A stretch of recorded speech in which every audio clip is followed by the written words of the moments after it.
اور جو کافر ہیں ان کے لیے دنیا کی زندگی خوشنما کر دی گئی ہے اور وہ مومنوں سے تمسخر کرتی ہیں، لیکن جو پرہیزگار ہیں وہ قیامت کے دن ان سے اوپر ہوں گے۔ اور اللہ جس کو چاہتا ہے بے حساب رزق دیتا ہے۔ پہلے تو سب لوگوں کا ایک ہی مذہب تھا، لیکن وہ آپس میں اختلاف کرنے لگے تو اللہ نے ان کی طرف بشارت دینے والے اور ڈر سنانے والے پیغمبر بھیجے اور ان پر سچائی کے ساتھ کتابیں نازل کی تاکہ جن امور میں لوگ اختلاف کرتے تھے ان کا ان میں فیصلہ کر دے۔ اور اس میں اختلاف بھی انہی لوگوں نے کیا جن کو کتاب دی گئی تھی، باوجود کہ ان کے پاس کھلے ہوئے احکام آ چکے تھے، اور یہ اختلاف انہوں نے صرف آپس کی ضد سے کیا۔ تو جس امر حق میں وہ اختلاف کرتے تھے اللہ نے اپنی مہربانی سے مومنوں کو اس کی راہ دکھا دی،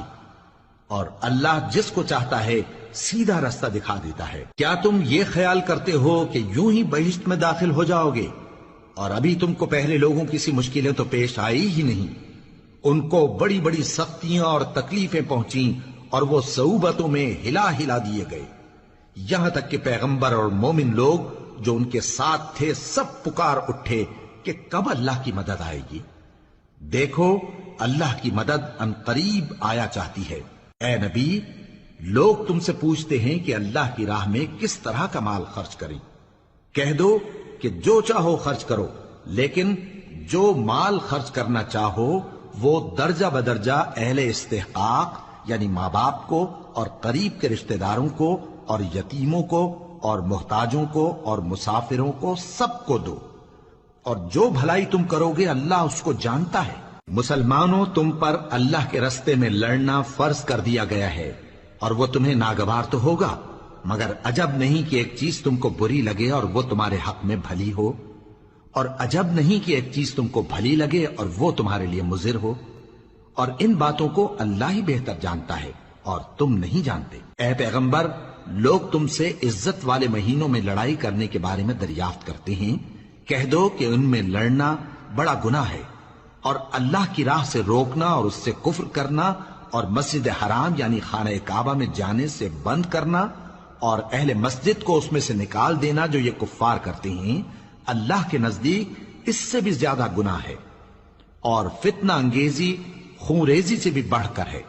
اور یہ لوگ ہمیشہ تم سے لڑتے رہیں گے، یہاں تک کہ اگر مقدور رکھیں تو تم کو تمہارے دین سے پھیر دیں، اور جو کوئی تم میں سے اپنے دین سے پھر کر کافر ہو جائے گا اور کافر ہی مرے گا تو ایسے لوگوں کے اعمال دنیا اور آخرت دونوں میں برباد ہو جائیں گے، اور یہی لوگ دوزخ میں جانے والے ہیں جس میں ہمیشہ رہیں گے۔ جو لوگ ایمان لائے اور اللہ کے لیے وطن چھوڑ گئے اور کفار سے جنگ کرتے رہے وہی اللہ کی رحمت کے امیدوار ہیں، اور اللہ بخشنے والا ہے، رحمت کرنے والا ہے۔ اے پیغمبر،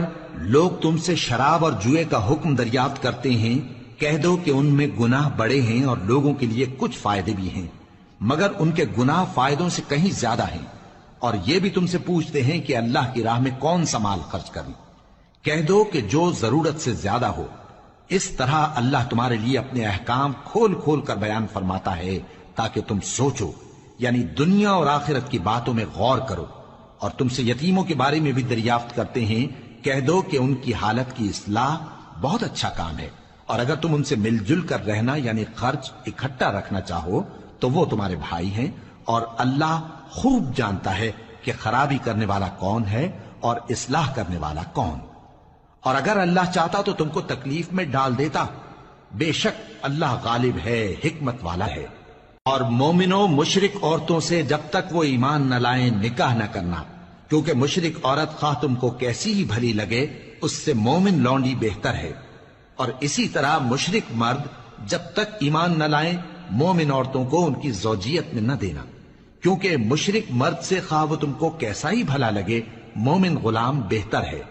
یہ مشرک لوگوں کو دوزخ کی طرف بلاتے ہیں، اور اللہ اپنی مہربانی سے بہشت اور بخشش کی طرف بلاتا ہے، اور اپنے حکم لوگوں سے کھول کھول کر بیان کرتا ہے تاکہ نصیحت حاصل کریں۔ اور تم سے حیض کے بارے میں دریافت کرتے ہیں، کہہ دو وہ تو نجاست ہے، سو ایام حیض میں عورتوں سے کنارہ کش رہو، اور جب تک وہ پاک نہ ہو جائیں ان سے مقاربت نہ کرو۔ ہاں، جب وہ پاک ہو جائیں تو جس طریق سے اللہ نے تمہیں ارشاد فرمایا ہے ان کے پاس جاؤ، کچھ شک نہیں کہ اللہ توبہ کرنے والوں اور پاک صاف رہنے والوں کو دوست رکھتا ہے۔ تمہاری عورتیں تمہاری کھیتی ہیں، تو اپنی کھیتی میں جس طرح چاہو جاؤ، اور اپنے لیے نیک عمل آگے بھیجو، اور اللہ سے ڈرتے رہو، اور جان رکھو کہ ایک دن تمہیں اس کے روبرو حاضر ہونا ہے۔ اور اے پیغمبر، ایمان والوں کو بشارت سنا دو، اور اللہ کے نام کو اس بات کا ہیلا نہ بنانا کہ اس کی قسمیں کھا کھا کر سلوک کرنے اور پرہیزگاری کرنے اور لوگوں میں صلح و سازگاری کرانے سے رک جاؤ، اور اللہ سب کچھ سنتا ہے، جانتا ہے۔ اللہ تمہاری لغو قسموں پر تم سے مواخذہ نہیں کرے گا،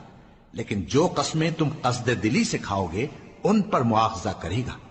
اور اللہ بخشنے والا ہے، بردبار ہے۔ جو لوگ اپنی عورتوں کے پاس جانے کی قسم کھا لیں ان کو 4 مہینے تک انتظار کرنا چاہیے۔ اگر اس عرصے میں قسم سے رجوع کر لیں تو اللہ بخشنے والا ہے، مہربان ہے۔ اور اگر طلاق کا ارادہ کر لیں تو بھی اللہ سنتا ہے، جانتا ہے۔ اور طلاق والی عورتیں 3 حیض تک اپنے تئیں روکے رہیں، اور اگر وہ اللہ اور روز قیامت پر ایمان رکھتی ہیں تو ان کو جائز نہیں کہ اللہ نے جو کچھ ان کے شکم میں پیدا کیا ہے اس کو چھپائیں۔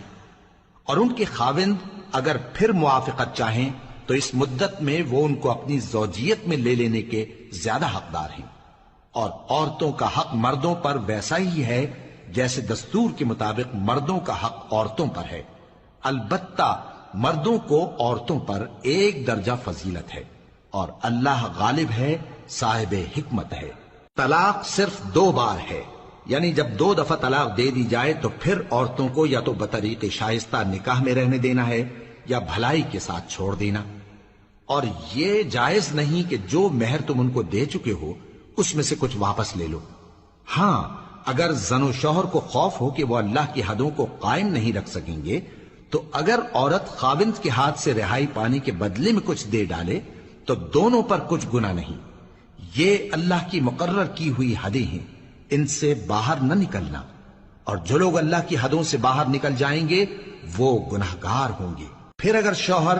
2 طلاقوں کے بعد تیسری طلاق عورت کو دے دے تو اس کے بعد جب تک عورت کسی دوسرے شخص سے نکاح نہ کر لے اس پہلے شوہر پر حلال نہ ہوگی۔